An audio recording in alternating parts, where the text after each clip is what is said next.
유대인의 최대 명절이 있는데요. 바로 유월절입니다. 그 최대 명절이 유월절이 되었어요. 구약에서 유월절은 어린 양을 잡아서 피를 흘려요. 그리고 문틀에다가 그 어린 양 피를 바르는 일을 해요. 그래서 어린 양의 피가 발라져 있는 집은 죽음이 넘어가는 거예요. 그리고 그 집엔 구원을 얻게 되는 거죠. 신약으로 와서는 유월절의 어린 양이 예수님으로 바뀌는 거예요. 문틀에 바르던 어린 양의 피는 십자가에서 흘리신 보혈, 예수님의 피로 바뀌었죠.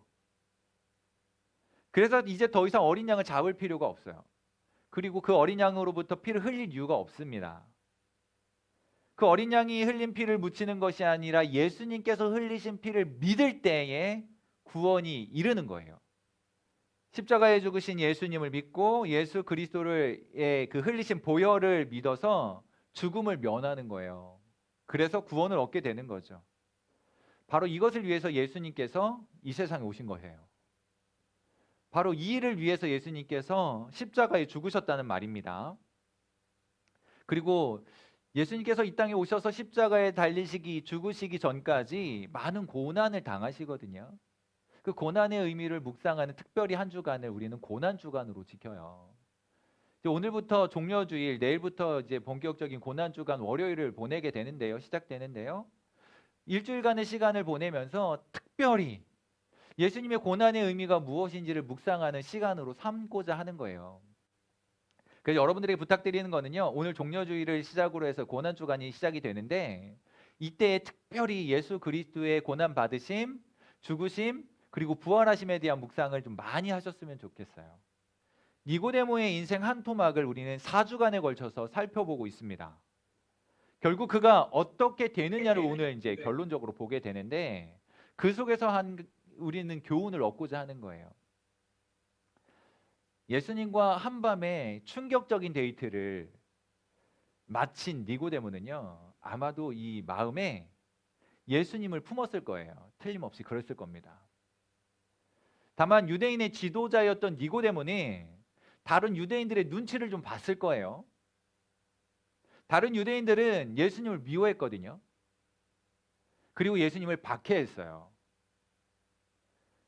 그런데 니고데모는 그런 유대인들의 상황, 유대인의 지도자로서 커밍아웃 하기가 쉽지 않았을 거란 말이죠. 마음의 표현을 제대로 할 수 없었을 거예요. 예수님과의 이 충격적인 만남 이후에 뭔가 변화가 일어났고 새로운 깨달음을 얻게 되었을 것이 분명한데 그럼에도 불구하고 본인의 신분이 있고 본인의 처지가 있었기 때문에 쉽게 드러내서 이야기할 수 없었을 거예요. 그런데 성경은요. 잠깐 이 상황에 대하여 소개하는 부분이 있습니다. 요한복음 7장에 보면요. 종교 지도자였던 이 니고데모 그리고 종교 지도자였던 대제사장들과 바리새인들이 아랫사람들을 보내 가지고 예수님을 잡아오라고 시켜요. 근데 이 아랫사람들이 그냥 옵니다. 잡아오지 않고요. 그냥 와요. 그래서 이 종교 지도자들이 바리새인들이 묻는 거예요. 왜 그냥 왔느냐? 왜 안 잡아왔느냐라고 했더니 이 아랫사람들이 뭐라고 말하냐면 우리가 그 사람을 가서 만났는데 보통 사람이 아니에요. 지금까지 이렇게 말하는 사람을 만나본 적이 없습니다. 평범하지 않아요. 보통이 아니에요. 뭐 이런 맥락으로 이야기를 하는 거예요. 종교 지도자들이 그 말을 듣고는 너희도 잡아오라고 보냈더니 너희도 그 사람 편이 됐느냐라고 따져 묻습니다. 예수와 그 사람들은 율법을 모르는 자이기에 저주받은 사람들이야 어떻게 그를 따를 수 있어? 라고 따져 묻는 것입니다. 바로 그때 니고데모가 한마디 합니다. 그게 요한복음 7장 50절에서 51절 말씀이거든요. 그냥 하는 말이 아니에요. 우리가 한 3주 정도를 걸쳐서 니고데모와 예수님이 나눈 대화를 살펴보았습니다. 이미 니고데모는 예수님을 만났죠. 예수님이 어떤 이야기를 해주었는데 그 이야기를 다 들었어요. 그리고 예수님에 대한 경험이 생긴 거예요. 하지만 드러내놓고 본인의 마음을 표현할 수는 없었어요. 왜냐하면 사회적인 분위기가 있었거든요. 종교 지도자로서 이거를 드러내놓기가 쉽지는 않았을 거란 말이에요. 그래서 이렇게 이야기하는 거예요. 우리의 율법은 사람의 말을 듣고 그 행한 것을 알기 전에 심판하느냐? 우리는 그렇지 않지 않느냐? 너희들이 예수님을 경험하지 못하고 예수님을 알지 못한 채 이렇게 심판하고 정죄하고 판단하고 그를 저주받았다라고 말하는 게 과연 율법으로 옳으냐라고 묻는 거예요. 그런 사회적인 분위기가 있었기 때문에 쉽게 드러낼 수가 없었어요. 하지만 니고데모의 마음속엔 변화가 일어났습니다. 종교 지도자들의 생각에 반대하고 있는 거죠. 어떻게 이런 일이 가능할까요? 니고데모는 예수님을 만났기 때문이에요. 어느 날 밤 예수님을 찾아갔던 니고데모, 예수님을 만나는 그 만남이 충격적인 만남이었다는 것입니다. 어쩌다가 니고데모는요, 예수님을 변호하는 사람이 됐어요. 결국 예수님이 유대인들에 의해서 잡혀서 십자가에 처형을 당하게 되거든요. 누구도 예수님의 장례를 치를 생각을 하지 않았습니다. 그런데 오늘 성경은요, 예수님이 십자가에서 죽으시고 누가 와서 시신을 달라고 요청을 하는데 그 사람 이름을 아리마대 사람 요셉이라고 소개하고 있어요. 사람들의 여론에 밀리고 종교 지도자들의 음모에 휘말려 죽임을 당했어요. 물론 예수님이 죽으신 것은 하나님의 영원한 계획이었어요. 사람들에 의해서 죽임을 당한 것 같지만 사실은 하나님께서 계획하신 일이었단 말이죠. 인류를 구원하시기 위한 하나님의 영원전의 계획이었어요. 그런데 인간편에서 보면, 그냥 단순하게 보면 사람들에게 모함을 받고 핍박을 받아서 죽임을 당한 것처럼 보이거든요. 그렇게 죽임을 당한, 저주받고 죽임을 당한 예수님의 시신을 달라고 말하는 것은 사회적인 분위기상 제대로 감당할 수 없는 일이었단 말이죠. 이 예수님의 시신을 나에게 주세요, 내가 장례를 치를게요 라고 말하는 것은 결코 쉬운 일이 아니었습니다. 특별히 아리마대 사람 요셉도 숨겨온 예수님의 제자라고 이야기하고 있어요. 드러내놓지 않고 예수님을 따르던 그런 제자였거든요. 사회적인 분위기상 제자인 것을 드러내기가 쉽지 않았어요. 그런데 아리마대 사람 요셉이 시신을 달라고 요청하였고 빌라도는 그 요청을 받고 허락해 줍니다. 근데 그때 누가 같이 함께 했냐면 니고데모가 함께 한 거예요. 극형을 받아서 죽임을 당한 이 사람의 시신을 달라고 말하는, 그렇게 커밍아웃 하는 것이 사회적인 분위기상 쉽지 않았어요. 오늘 본문 39절에 보니까 니고데모가 몰약과 침향을 준비했다라고 이야기하고 있어요. 그리고 그 양이 100리트라쯤 된다라고 기록하고 있어요. 예수님과의 그 충격적인 만남 이후에 니고데모는 변화됐습니다. 바리새인이었거든요. 율법에 능한 사람이었어요. 그 사람이 예수님을 믿는 사람으로 바뀌었어요. 예수님의 제자가 되었단 말이에요. 그래서 34kg나 되는 그 향료를 가지고 와서 예수님의 장례를 준비하게 되는 거예요. 모략과 침향은 매우 귀한 향료였어요. 특별히 모략은요, 시신의 부패를 방지하는 방부제 역할을 했던 그런 향료이고요. 침향은 왕의 장례식에 사용되는 아주 고급스러운 향료였습니다. 그러니까 니고데모의 생각이 뭐였을까요? 이분이 틀림없이 유대인의 왕이 맞구나 라고 하는 생각을 가지고 그것들을 준비한 거란 말이죠. 비싼 비용을 들여서라도 왕의 장례식을 준비했던 니고데모를 우리는 마주하고 있는 거예요. 그래, 요한복음에는요, 니고데모를 제대로 커밍아웃 시키고 있거든요. 예수님의 제자로 확실하게 분명하게 드러내주고 있어요. 니고데모는 왕의 장례식을 준비하는 것처럼 귀한 향품을 준비해서 유대인의 진정한 왕인 것을 드러내 보여주고 있는 거예요. 사회적인 분위기상 본인이 예수님을 따르는 자라고 말하기가 쉽지는 않았지만 오늘 요한복음은 우리에게 분명한 그 사실을 가르쳐주고 있어요. 유대인의 지도자였던 니고데모, 다른 유대인들이나 바리새인들의 눈치를 살피느라 드러내놓고 예수님을 따를 수 없었는데, 그래서 기껏 밤중에 몰래 가서 예수님을 만나는 게 전부였단 말이에요. 그리고 처음 대화가 거듭나야 된다라고 이야기하니까 그게 도대체 무슨 이야기인지 이해할 수가 없었어요. 그러나 예수님이 풀어주는 이야기를 듣고 마음에 충격을 먹은 거예요. 그러나 노골적으로 드러내기가 쉽지 않았어요. 사회적인 분위기가 그랬거든요. 그런데 예수님의 고난과 죽으심을 보면서 그날 밤에 나눈 이 대화가 생각났을 거예요. 인자도 들려야 한다. 고난당하시고 십자가에 들리신 예수님을 보면서 이게 그거였나라고 선명하게 들어오기 시작했을 거예요. 잠시 후 예수님은 부활하시고 승천하실 때에 우리는 더 분명하게 드러날 것입니다. 인자가 들려야 한다. 아, 하나님 나라에 들리시는 예수님을 바라보면서 그 믿음을 우리는 키워가야 된다는 거죠. 왕이시라는 사실이 니고데모에게 확실해지기 시작했습니다. 더 이상 감출 수가 없었어요. 그동안에는 지도자이고 기득권자로서 잃어버릴 것이 많았거든요. 그 잃어버릴 것에 대한 두려움이 있다 보니까 감출 수밖에 없었어요. 그러나 이제는 확실히 커밍아웃 하고 있습니다. 예수님의 제자인 것, 그 장례를 치르는 일들을 함으로 인하여 예수님의 제자인 것을 분명하게 드러내고 있단 말이죠. 여러분들이 그랬으면 좋겠어요. 여러분들이 믿는 사람이라고 하는 사실을 드러내기가 쉽지 않은 시대입니다. 틀림없이 그래요. 예수님 믿는다라고 말하는 거 쉽지 않은 시대에 살고 있어요. 혹시 학교 급식 시간에 기도하고 밥 먹는 친구 있으세요? 눈치 보느라고 선생님이 선생님도 급식하시는군요. 눈치 보느라고 기도 안 하고 그냥 적당히 식판 내려놓으면서 아멘 뭐 이렇게 하고 딴짓하는 척 하면서 이렇게 아멘 이렇게 하고 하긴 해야 되겠고 친구들 눈치는 보이고 뭐 그런 시대에 우리가 살고 있어요. 여러분 우리가 사는 시대는요 복음에 대해 별로 관심이 없습니다. 안타깝게도요 세상은 복음에 대하여 관심을 주지 않아요. 하나님의 말씀에 별로 관심 없어요.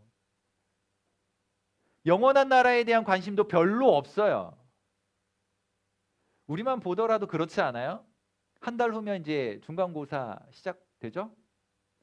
한 달 전 정도만 되면 아 시험을 보겠구나 라고 생각을 해서 시험 준비를 해요. 하나님의 나라에 대해서는 별로 관심이 없는 거예요. 하나님 나라에 대해서는 별로 준비하는 이가 없다는 말이에요. 여러분 시험 중요합니다. 성적 잘 받아야 되죠. 실력 갖추어야 해요. 성공 가능한 대로 할 수 있는 대로 성공하셔야 됩니다. 살아있는 동안 그것들에 몰두하다가 하나님 나라를 잃어버리는 일이 절대로 일어나서는 안 돼요. 다 중요한 게 맞아요. 필요할 수 있어요. 할 수 있는 대로 시험도 잘 보시고 성적도 잘 받으시고 성공도 하세요. 부자도 되시고요. 건강하게 오래오래 길게 사세요. 그러나 중요한 거는 하나님 나라에 대한 준비도 놓치지 말아야 된다는 거예요. 시험 준비하면서 하나님 나라 잃어버리면 안 됩니다. 높은 성적 받으려고 하다가 하나님 나라 실패하고 포기되면 안 돼요. 이 땅에서 그냥 잘 먹고 잘 사는 것으로 끝나면서 하나님 나라 준비되지 않으면 안 된다는 말이에요. 하루에 한 번이라도 영원한 하나님 나라와 그곳에서 누리게 될 행복을 한번 생각해 보세요. 여러분들이 열심히 공부하고 시험을 대비하는 건 내가 이거 열심히 준비하면 좋은 성적 받겠지? 성적 올라가면 기분도 좋고 부모님이 칭찬해 줄 거야. 혹시 부모님과 약속해서 뭔가 이렇게 딜을 했다면 내가 이거 해가지고 뭔가를 얻을 수 있을 거야 라는 생각까지 갈 수 있을지도 모르겠어요. 그런 것들을 생각하면 좋은 거예요. 그래서 지금 힘든 시간들 참는 거죠. 그것을 보상이라고 생각을 하니까 공부하는 이 힘든 일들도 참는 거예요. 그런데 주어질 보상이 그렇게 크지 않다 그러면 아마 공부를 안 하려고 할걸요. 공부를 안 해도 성적이 높지 않아도 학교 뭐 좋은 학교 뭐 원하는 학교 가는데 문제 없고 지장 없다 그러면 누가 공부하겠어요? 지금 열심히 공부하는 것은 성적 높게 받아서 내가 원하는 것을 이루고자 하는 그 보상 때문에 참는 거잖아요. 맞죠? 하나님 나라라고 하는 것에 관심을 두고 그곳에서 누리게 될 행복에 대한 생각들을 날마다 갖게 된다면 오늘 이 세상에서의 삶이 아마 달라질 겁니다. 그런데 우리 잘 생각하지 않아요. 너무 바쁘다는 이유로 나중에 죽어서나 있을 일이라고 하는 생각 때문에 하나님 나라에 대한 일들을 별로 생각하지 않아요. 지금 행복하면 그만이지, 지금 잘 되면 그만이지라고 하는 생각이 하나님 나라를 덮어버린 거예요. 보이지 않게 만들어버린 거예요. 여러분들이 하나님 나라에 대한 것을 생각하고 그것으로 인하여 기뻐하실 수 있었으면 좋겠어요. 그러면 인생이 달라질 겁니다. 바로 그 일을 위해서 예수님께서 십자가의 길을 가신 거거든요. 예수님께서 십자가의 길을 가지 않으셨다면 지금 우리가 생각하는 일들은 아무리 뭐 어떻게 해도 일어나지 않아요. 그냥 예수님께서 그 길을 가셨기 때문에 우리는 그 약속을 받아들여서 그것을 바라볼 수 있게 되는 거예요. 이것이 믿음이라는 것이고, 이 믿음이 구원을 얻게 만드는 거예요. 이 세상의 삶이 중요하지 않은 게 아니에요. 목사님 공부하지 마라, 학교 다니지 마, 이런 얘기하는 거 아니에요. 그런 뭐 유치한 얘기하는 게 아닙니다. 여러분 공부 열심히 해야 돼요. 중요합니다. 학생의 본분은 공부예요. 그러나 정말 중요하고 가치 있는 것은 하나님 나라, 영원한 나라에 대한 것들을 품을 수 있기를 바랍니다. 그것으로 인하여 기뻐할 수 있다면 인생은 달라지는 거예요. 이 세상의 삶이 중요하지 않은 게 아니에요. 중요합니다. 그러나 더 중요한 것이 있다는 사실을 잊어버리지 않으셨으면 좋겠어요. 영원한 그 가치를 품을 수 있었으면 좋겠어요. 더 중요한 것이 있다는 사실을 가슴에 품고 영원하지 않은 것들을 잠시 뒤로 미룰 수 있는 사람들, 그런 기독 청소년들 되실 수 있기를 축복합니다. 우리에게 세상은요, 너무나도 크게 보이잖아요. 힘이 센 것처럼 보이잖아요. 세상 앞에서 내 뜻대로 되는 것처럼 보이세요? 아마 초등학교 한 3, 4학년 정도까지는 내 마음대로 되는 것처럼 보였을지 몰라요. 목사님은 정확하게 한 6학년쯤까지는 세상은 나를 중심으로 돌아가는 줄 알았어요. 내가 생각하면 다 되는 줄 알았거든요. 초등학교 6학년 때까지 목사님이 생각하면 그대로 되고 목사님 중심으로 세상이 다 맞춰주는 줄 알았어요. 철이 없었던 거죠. 근데 중학교 되고 이제 조금 머리 크기 시작하니까요, 그게 아니더라고요. 여러분, 세상이 여러분들에게 다 맞춰주든가요? 아니요. 세상은 끊임없이 여러분들로 하여금 세상에 맞추어 살라고 이야기합니다. 그래서 열심히 막 눈이 시뻘개질 정도로 하는 거예요. 세상은 나를 중심으로 돌아가는 것 같지 않아 보여요. 세상은 제멋대로인 것처럼 보이고요. 세상은 너무나도 크게 보이고 나보다 훨씬 더 강한 것처럼 보여요. 아쉽게도 사실입니다. 비참하게도 사실이에요. 세상은 우리보다 커요. 우리보다 능력이 많아요. 힘도 세고요. 내가 그 세상과 더불어 싸우려고 하면 안 돼요. 할 수가 없어요. 나보다 세상은 크고 힘도 세니까. 그리고 세상과 등졌다가는 손해볼 것 같고요. 힘들어질 것처럼 여기기 때문에 세상과 등지기도 쉽지 않아요. 여러분 생각해봐요. 공부 포기할 수 있어요? 공부 열심히 했는데 잘 안 돼도 포기는 잘 안 될걸요? 그 시험 기간 되면 책이라도 펼쳐놓으려고 할걸요? 포기하지 못하는 거예요.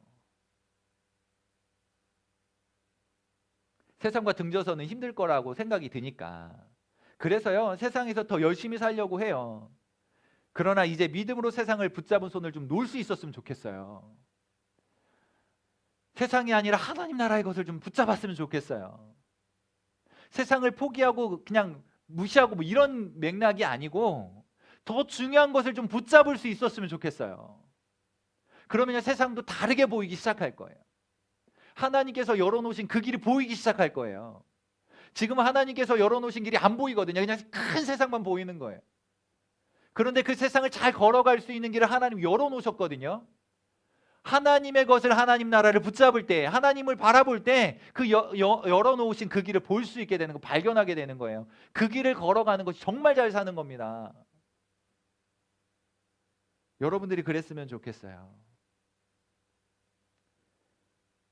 세상을 잡았던 손을 놓으면 마치 도태되는 것 같고 낙오하는 것 같은 불안함이 있을지도 몰라요. 그러나 잠시 내려놓고 예수님을 믿음으로 붙잡으면요, 믿음대로 살아보면 달라질 거예요. 그래서 부탁하는 거예요. 권면하는 거예요. 믿음으로 한번 살아보시라고요. 여러분들 한번 믿음으로 살아봤으면 좋겠어요. 말씀대로 살아보라고요. 배운 대로, 교회에서 선생님들이 가르쳐 준 대로 믿음의 부모님들이 지도해 주시는 대로 한번 살아보라고요. 하나님께서 책임져 주실 것입니다. 말씀대로 믿음대로 살아가는 여러분들을 하나님께서 책임지신다니까요. 세상이 기억하지 못해도 괜찮아요. 세상이 인정해 주지 않아도 괜찮아요. 어차피 세상은 끝날 날이 올 거거든요. 하나님 나라에서 하나님이 기억해 주시면 그것으로 만족한 기독 청소년들 되실 수 있기를 바랍니다. 하나님 나라는 끝나지 않아요. 세상이 기억하지 못해도 하나님이 기억하시면 된다라고 하는 이 믿음 가지고 살아가시기를 바랍니다. 오늘 니고데모에게 일어난 이 충격적인 만난 사건 이후에 놀라운 변화가 일어났어요. 이런 충격적인 만남이 여러분들에게 좀 일어났으면 좋겠어요. 시험 기간이 되면 공부해야 된다라고 각성되는 것처럼 예수 그리스도의 십자가를 마주하며 여러분들의 영혼이 각성되는 일들이 일어났으면 좋겠습니다. 특별히 고난주간에 시작하는 이 종려주일에 예수 그리스도의 십자가, 예전에도 계속 보았던 십자가이지만 이번에는 여러분들의 영혼이 좀 각성되었으면 좋겠어요. 이거 아니면 내게 소망이 없구나. 이 복음 아니고서는 나에게는 능력이 없구나. 내가 유일하게 붙잡아야 할 것이로구나. 영원한 것이로구나 라고 하는 그런 영적인 각성이 일어날 수 있기를 바랍니다. 분주하고 바쁜 일상 속에서 하나님이 멀어지고 희미해지고 있다면 십자가로 각성되어야 해요. 공부하느라고 하나님을 뒤로 한 채 희미해졌다면 이제 다시 각성하여 하나님을 선명하게 볼 수 있어야 돼요. 십자가의 고난과 죽음이 나를 살리셨다라고 하는 믿음, 그 믿음이 여러분들을 끌고 가는 힘이 될 수 있기를 바랍니다. 각성되어서 선명해진 예수님 때문에 소망하고 예수님 때문에 용기 내고 예수님 때문에 세상과는 다르게 살고 예수님 때문에 인생을 살아가는 여러분들 되실 수 있기를 바라요. 예수님 때문에, 그 십자가의 놀라운 은혜 때문에 달라진 인생으로 살아가는 여러분들 되실 수 있기를 간절히 바랍니다.